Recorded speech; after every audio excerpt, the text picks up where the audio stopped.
के किनारे एक पेंटर अपनी पेंटिंग बना रहा है। हमें उसका चेहरा नहीं दिख रहा। थोड़ा सा दाएं, बस अब बिल्कुल सही बनेगी तुम्हारी पेंटिंग। देखो। तभी हम देखते हैं कि पेंटर की पेंटिंग पूरी हो गई है। उस पेंटिंग में एक लाश है जो नदी में पड़ी हुई है।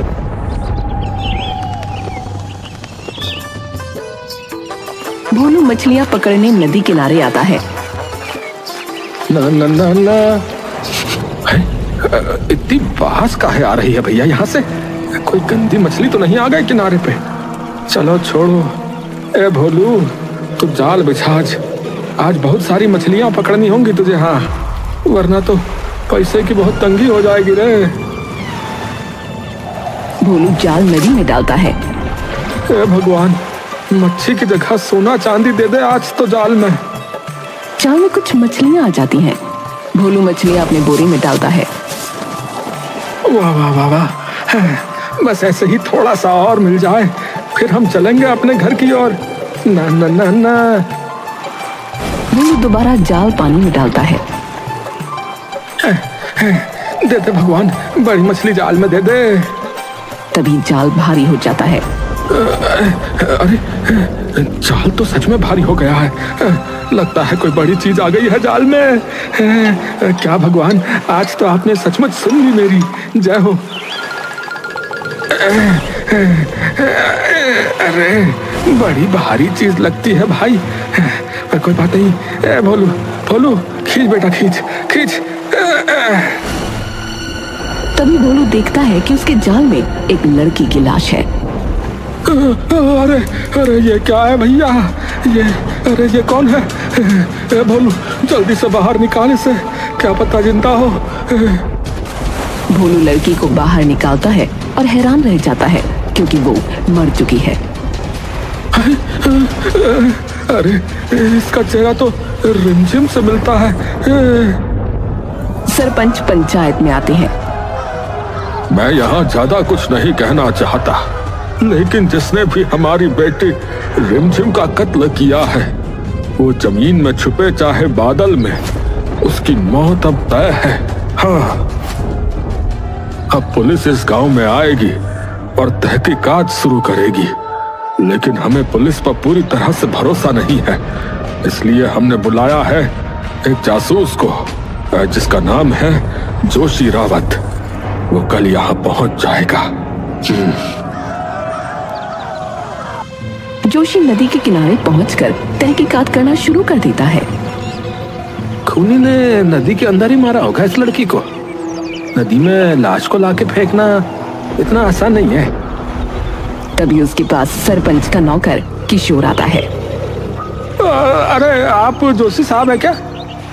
हाँ, और मेरे हिसाब से तुम्हें सरपंच जी ने भेजा है। हाँ, आपको ले जाने के लिए।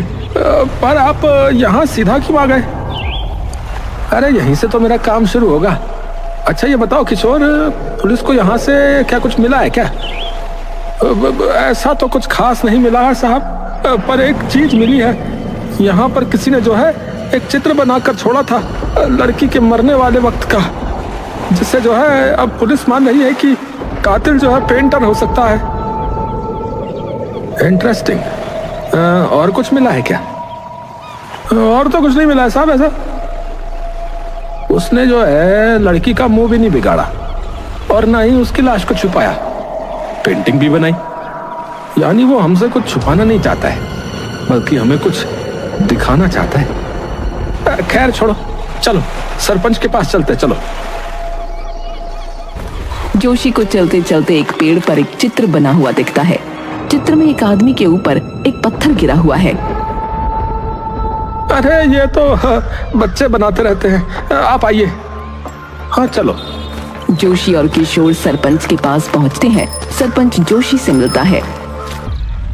जोशी, उम्मीद है तुम्हें आने में कोई तकलीफ नहीं हुई होगी। नहीं सरपंच जी। तुम क्यों आए हो तुम्हें पता ही है। हमारी बेटी का कत्ल हो गया है। हमें कातिल चाहिए, जिंदा या मुर्दा। उसके लिए तुम्हें जो भी चाहिए वो मिलेगा तुम्हें। सरपंच जी, अभी तो मुझे बस वो पेंटिंग देखनी है जो स्पॉट पर मिली थी। क्या हो सकता है? मैं कोशिश करता हूँ। आज तुम आराम करो। अच्छा ठीक है सरपंच जी, अभी मैं चलता हूँ। अच्छा। गांव में बहुत शोर हल्ला मच रहा है।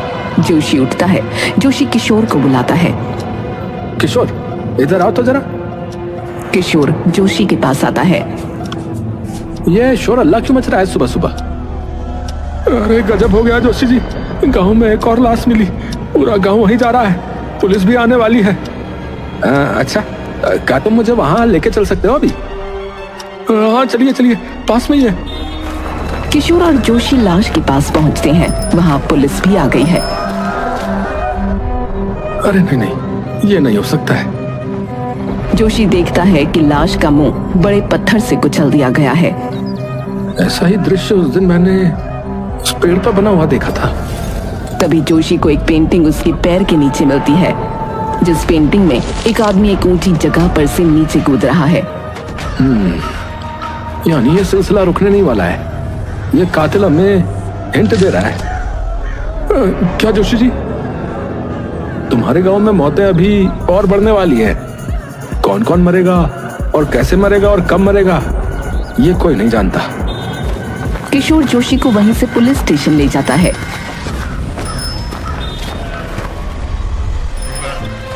किशोर, कातिल तो एक ही है जिसने लड़की को मारा और उस आदमी को भी, और अब वो अपना तीसरा शिकार करने वाला है।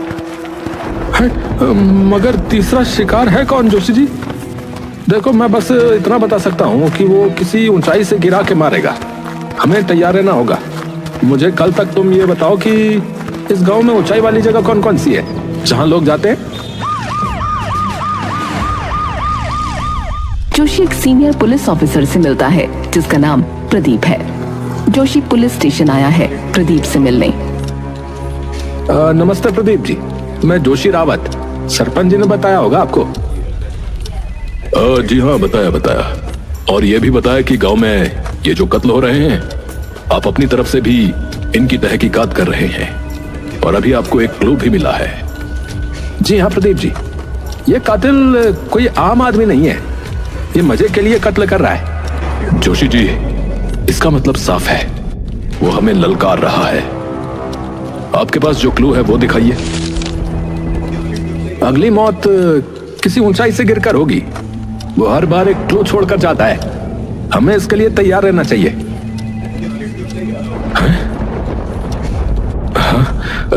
पर इस गांव में ऊंची जगह इतनी है ही नहीं। कुछ पहाड़ हैं, बिजली का घर जहां कोई जा नहीं सकता, और एक पानी की टंकी। वहां वो आ सकता है। हम लोग वहीं रहेंगे। क्या पक्का वो वहां आएगा? अब आपके पास और कोई ऑप्शन है? ठीक है, मैं अपनी टीम का एक आदमी वहां तैनात करता हूं। प्रदीप जी, याद रहे, अगर उससे जीतना है तो हमें उसे जिंदा पकड़ना होगा।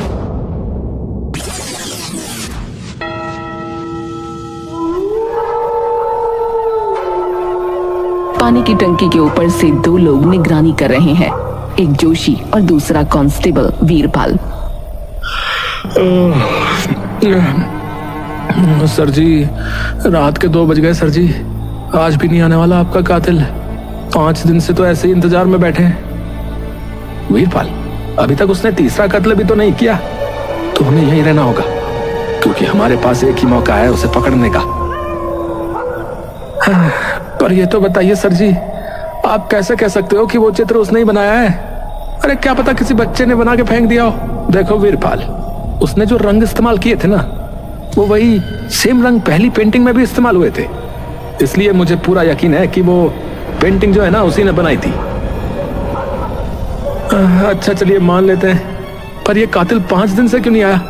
कल से तो प्रदीप सर हटा देंगे हमें यहाँ से। शायद वो हमारे जाने के बाद आए। फिर हो सकता है वो इसीलिए नहीं आया क्योंकि उसे पता चल गया है कि हम उसका यहाँ इंतजार कर रहे हैं। पर मेरा दिल कहता है कि यह कातिल डरपोक तो नहीं है। पता नहीं सर, क्या क्या बोलते रहते हो आप। छोड़िए, मैं तब तक एक बीड़ी पी लेता हूँ। वीरपाल बीड़ी पीने के लिए टंकी की दूसरी साइड पर जाता है। वीरपाल और जोशी टंकी की टॉप ऊंचाई पर हैं। तभी एक गोली चलने की आवाज आती है। जोशी भागकर वीरपाल के पास आता है तो देखता है कि वीरपाल की लाश टंकी से नीचे जमीन पर गिर गई है और दूर एक आदमी गन लिए खड़ा है जो कि कातिल है। वीरपाल!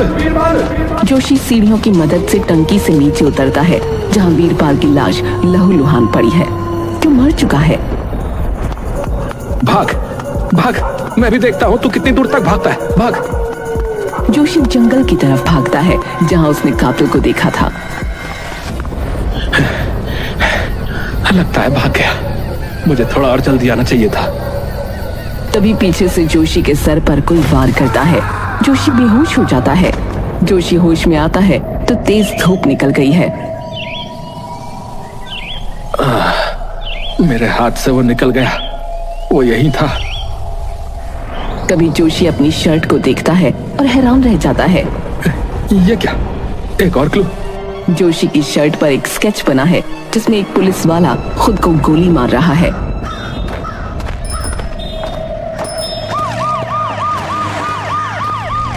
जोशी और प्रदीप बात कर रहे हैं।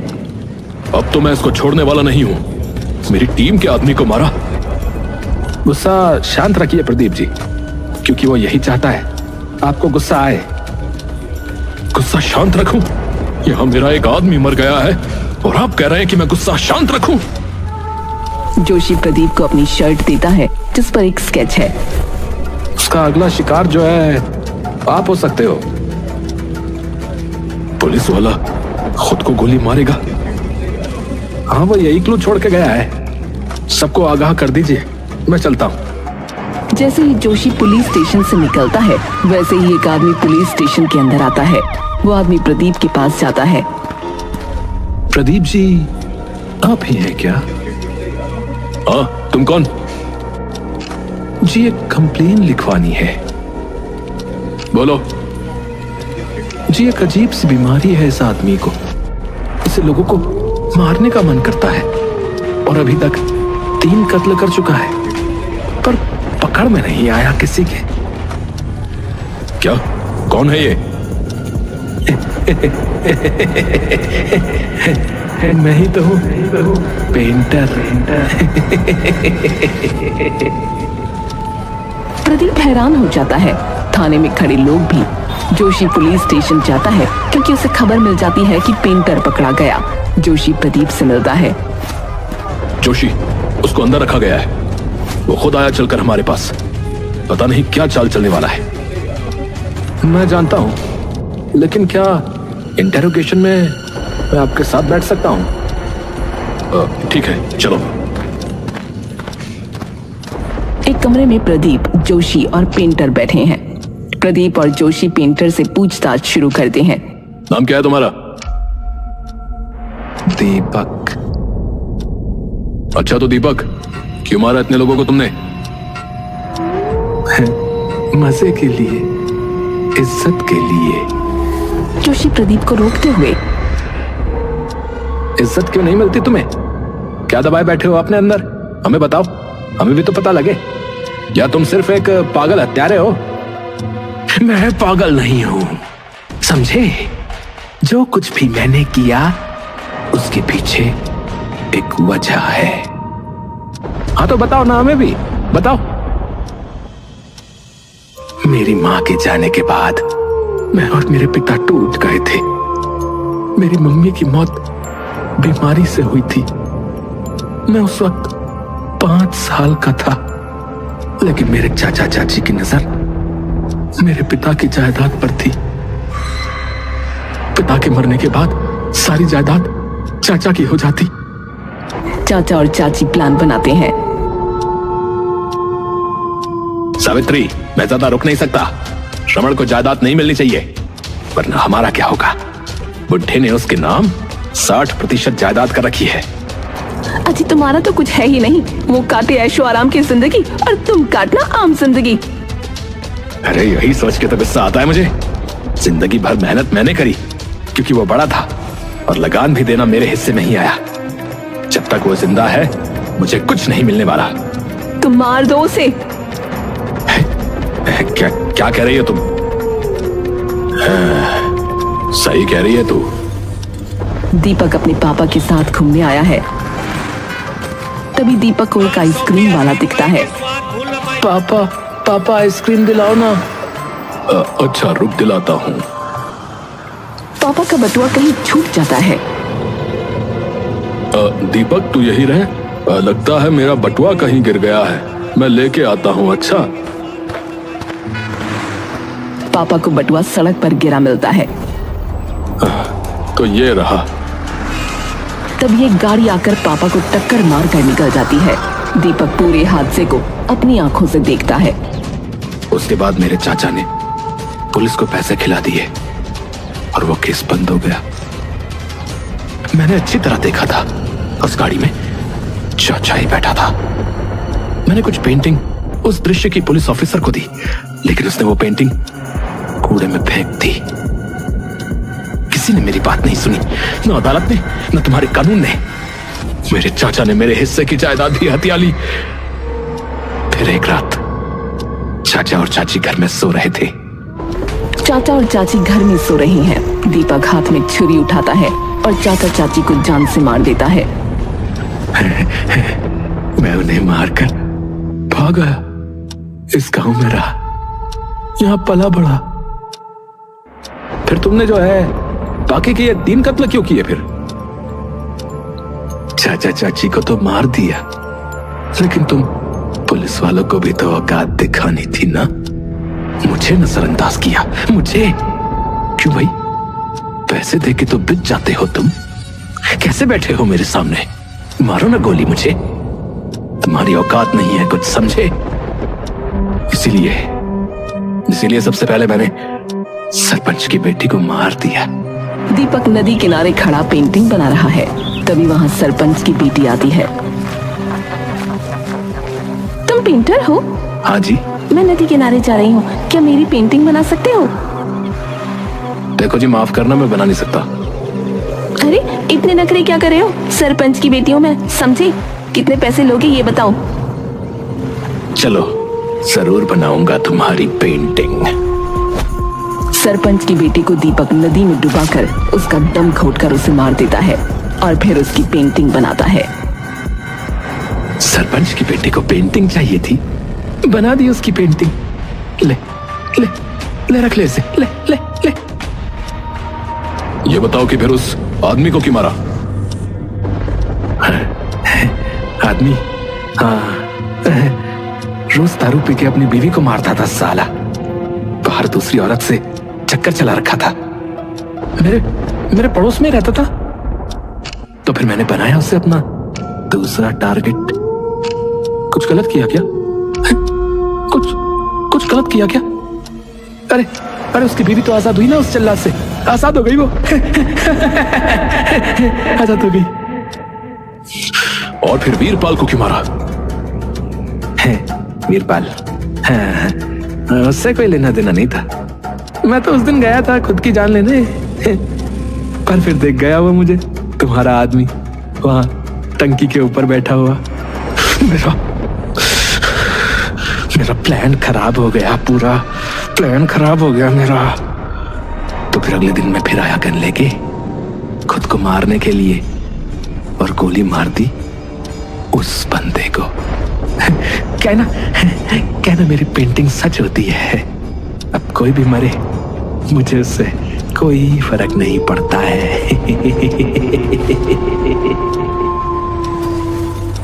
जोशी प्रदीप का गुस्सा देखते हुए उसे बाहर भेजता है कमरे से। प्रदीप बाहर जाता है। तुमने मुझ पर हमला किया और मुझे एक क्लू दिया।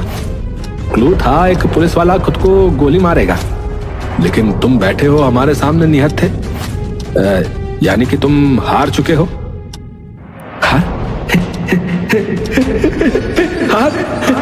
हार चुका हूं। मेरी पेंटिंग सच होती है, समझे?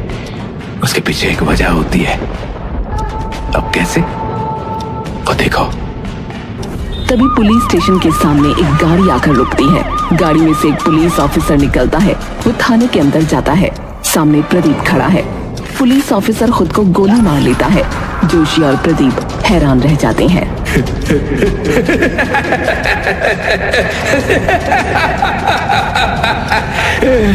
मैंने कहा था ना मैंने, मेरी पेंटिंग्स